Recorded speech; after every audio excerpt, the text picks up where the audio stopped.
here we have a quotient based on polynomial. So what they have given, if alpha and 1 by alpha are the zeros of the polynomial 4x square minus 2x plus k minus 4, then we need to find the value of x. So alpha and 1 by alpha are the zeros,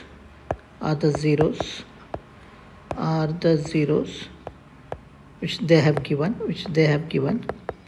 Then what is p of x here? What is p of x? What is a given polynomial?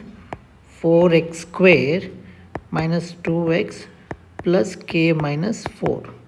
Now what is the value of a here? A is coefficient of x square.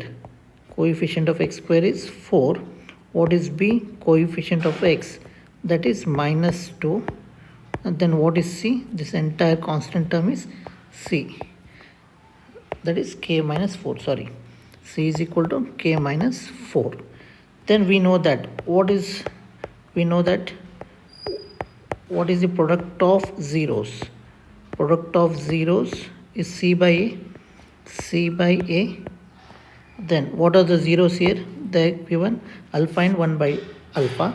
So we have to take the product of that, alpha into 1 by alpha. What is c? What is the value of c? The value of c is k minus 4. Then what is the value of a? Value of a is 4. Here alpha gets cancelled. What remains? 1 remains. K minus 4 as it is, whole divided by 4. If I transpose this 4, we get 4 equal to k minus 4.